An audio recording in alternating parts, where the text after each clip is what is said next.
그 어떤 10분보다 알찬 10분 뉴스하이킥 하프타임 120만 요정 오윤혜 씨 나오셨습니다. 어서 오세요. 네, 11만 남았습니다, 여러분. 네, 지금 109만입니다. 네.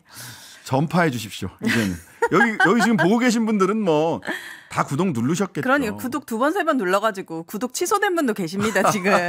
여러분 많은 소문 좀 많이 내주시기 바랍니다. 네, 앞으로 네. 11만 남은 120만. 네. 예. 맞습니다. 자, 오늘 어떤 말씀? 오늘은 이동관 특집입니다. 이동관 특집. 이분은 제가 보니까 까도 계속 나와서 오늘 이분은 양파남으로 제가 우선 양파남. 임명합니다. 아, 까도. 깜짝 놀랐는데 먼저 첫 번째 이슈로 가볼게요. 자, 아까 본방에서도 언급이 된 것 같은데 예전에 했던 발언들이 지금 계속 논란이 되고 있습니다. 예. 극동방송에 출연해서 위안부 합의에 대해서 한 발언이 논란인데 오디오가 준비되어 있으니까 잠깐 듣고 올게요. 네. 조금 시끄럽다 생각이 되어지는데 네. 이게 언제까지 이렇게 계속 가야 됩니까? 이게 물론 저 개인들이 많이 농락을 당했기 때문에 이게 해결하고 가야 된다고 보지만은 전체적인 국가가 일본이나 한국이나 뒷걸음질 쳐서는 안 되잖아요. 안 됩니다. 예, 저는 뭐 지금 그 목사님 말씀하신데 전적으로 동감이고요. 이번 합의는 현실적으로는 얻어낼 수 있는 90%를 얻어낸 거다. 저희 때도 이제 뭐 이명박 대통령이 독도가시고 뭐 여러 가지 논란이 있었습니다만 궁극적인 뜻은 더 이상 과거에 얽매이지 말고 우리가 미래를 향해 나가려면 과감하게 정리하자. 요번도 이제 요것으로 정리하고 이제 그런데 우리 한국 나아갔으면 하는 생각입니다. 예, 이 대화를 나오는 이런 거 아닙니까? 하면서 목사님 했던 이 목사님이라고 한 분은 극동방송 이사장이시죠. 김상환 목사라고 네. 우리나라 보수기독교의 뭐 원로 목사세요. 네. 그래서 그때 김건희 씨가 좀 무속 논란이 있었을 때 처음으로 공개 외부 활동을 하면서 만나러 갔던 아, 그래요? 그분이세요. 그분이 이 얘기의 이슈는 뭐냐면 2015년에 있었던 박근혜 정부 시절에 한일 위안부 합의 소위 네. 여기에 대해서 전적으로 동감한다. 이거 뭐 앞으로 나가야 되는 90% 이상 됐고 이건 가야 된다라는 이동관 씨의 이야기였던 거죠. 맞습니다. 그런데 오늘 무려 1600번째 수요 집회가 열렸습니다. 맞습니다. 위안부 문제 해결하겠다고 했었어요. 대통령이 바로 그 대선 기간 때 얼마나 열심히 했었습니까? 대통령 약속 지켜라 이런 목소리가 계속 터져 나오고 있는데 그렇죠. 다른 사람도 아니고 대통령이 했던 말들을 이렇게 손바닥 뒤집듯이 계속 뒤집고 있는 것들이 계속 나오고 있습니다. 네. 약속을 어기는 일이 반복되고 있는데 이런 인식을 갖고 있는 사람이 바로 이동관이고 네. 두 번째 이슈는 이거 보다가 저 진짜 열받았습니다. 나 정말 너무 어이가 없었는데 딸은 더 못 낳겠다라는 푸념에 낙태할 병원을 은밀히 소개받으려 했다. 이게 도대체 무슨 소린가 봤더니 예. 2012년 5월 3일 페이스북 글에 자기가 올린 거예요. 오랜만에 채취 어린 이야기 한 가닥 하겠다.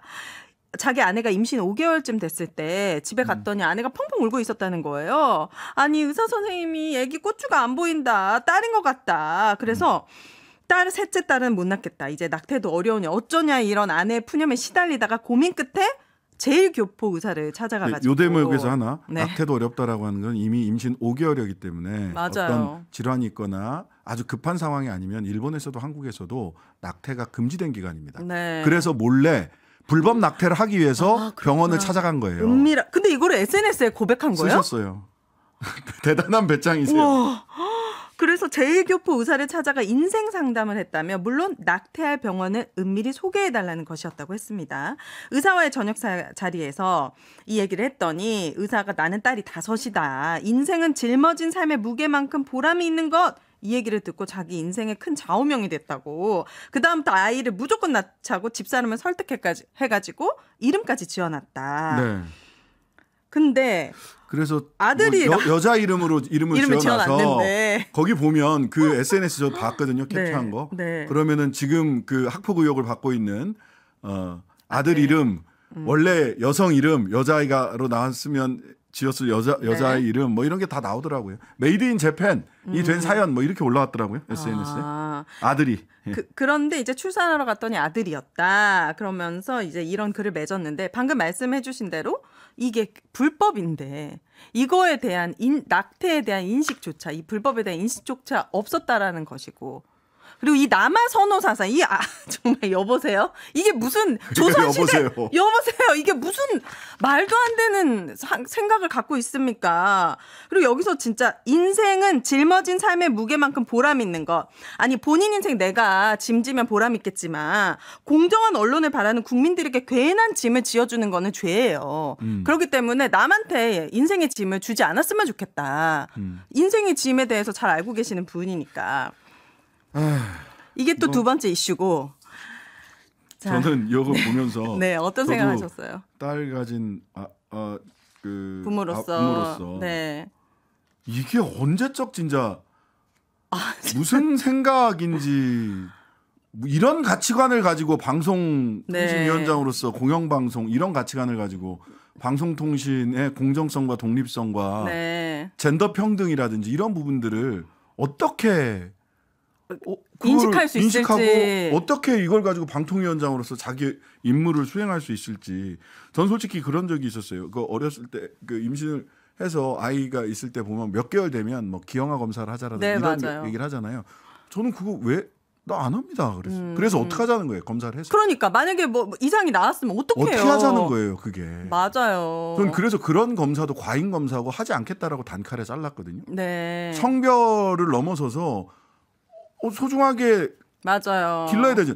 아니 아예 뭐 임신을 안 했으면 모르겠어요. 그게 아니라면 소중하게 길러야죠. 물론 여성의 자기결정권도 존중돼야 되는 게 맞고요. 근데 네. 이거 여기는 이미 불법 낙태를 알아보러 다녔다는 거지. 그러니까. 무슨 뭐 훈장처럼 그걸 SNS에다가 어떻게 하자는 겁니까? 너무 아찔합니다. 이게 두 번째고 지금 예. 또 하나는 이제 이동관 씨가 보니까 오늘 14일 대정부 질문에서 고민정 의원이 총리에게 질의한 내용을 보니까 2010년에 국정원에서 작성된 6.29 지방선거를 앞두고 네. 이거 언론 계도 활동 강화해야 된다. 계도 언론이 계도의 대상이구나. MBC 좌편향되어 인물로 포진되어 있다. 이거 왜곡되고 편파 보도가 아주 우려된다. 네. 그러면서 이런 문건. 그러니까 박근혜 정권 시절에도 블랙리스트 그거 윤석열 검찰총장 시절에 이거 쳐버려야 된다라고 맞습니다. 해가지고 이거 굉장히 중대한 벌이라고 생각했네요. 죄라고 생각했는데. 그렇습니다. 이분이 이거 이명박 시절에 네. 이렇게 이런 문건 작성해가지고 보고를 받았다라는 네, 국정원에서 만든 문건 보고 받았죠. 네.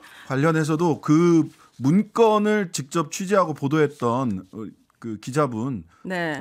저희 인터뷰 곧 잡혀 있습니다. 아, 그렇군요. 네. 직접 그분에게 요거는 조금 더 자세히 들어보겠습니다. 그러니까 요거 하나만 보더라도 좌편향, 우편향. 이거 그럼 지금 MBC 청취 1위 하고 있는데 청취자들 다 좌편향 돼 있습니까? 뭐 그렇게 보실 수 있죠. 너무 답답한 그 본인의 이 언론관. 학폭 그 아들 학폭 의혹에 대해서 이동관 씨 입장문에는 네. 그렇게 써 있어요. 그 징계를 무마하려고 하는 전교조 출신 교사와 네. 확인 취재도 하지 않은 불공정한 공영방송이 즉 MBC가 네. MBC가 스트레이트 등을 통해서 이거를 억지로 만들어낸 사건이다.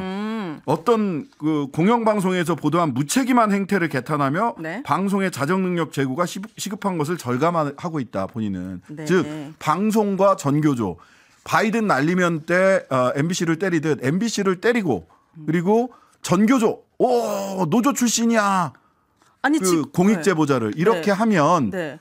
돌파할 수 있다고 생각하시는 거예요. 아니 지금 얘기한 것들이 다 본인이 SNS에 썼고 자기가 방송에 나와서 했던 얘기고 보고받았던 문건인데 네. 이거 사실 있는 그대로를 얘기하는 건데 좌편향으로 하는 건 말도 안 되고 네. 마지막으로는 이제 이분이 아들 학폭을 무마하려고 한 그 네. 검찰이 교육부 지침을 아주 엉터리로 적용해가지고 무혐의 네네. 처분을 내렸다는 언론을 봤습니다. 기사를 봤습니다. 네, 그렇습니다. 쭉 보니까 이게 이명박 대통령 시절에 이 학폭에 대해서 굉장히 엄중하게 다루라는 지침이 있었더라고요. 네, 네. 두 가지의 조건이 만족해야지만이 이게 담임 교사 자체가 해결할 수 있는 사안으로 네. 봤습니다. 첫 번째는 피해 학생이 신체나 정신 또는 재산상의 피해가 있었다고 볼 객관적인 증거가 없을 경우. 그렇죠. 그리고 두 번째는 바로 화해를 하고 피해 학생이 화해에 응하는 경우. 맞습니다. 이 두 가지가 다 됐을 때 이제 담임 교사가 자체로 해결을 할 수가 있는데 보니까 우선 제일 중요한 거는 이 이동관 학폭 사건은 가해 행위가 너무 구체적으로 피해자 학생들 진술서에 명시가 되어 있기 때문에 네.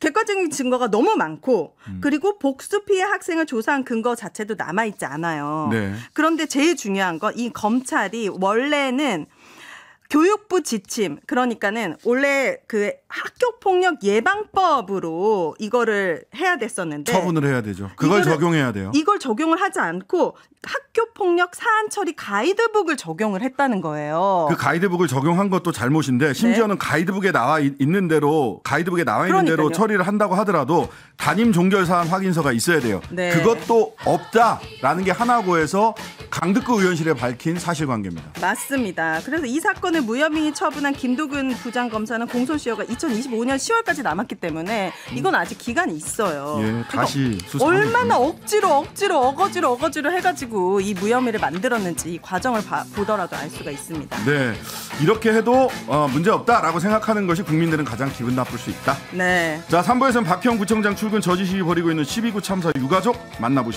만나보시겠습니다. 오늘의 하프타임은 여기까지. 감사합니다. 감사합니다. 하루 종일 기다려지는 진짜 시사. 평일 저녁 6시 5분 신장식의 뉴스 하이킥.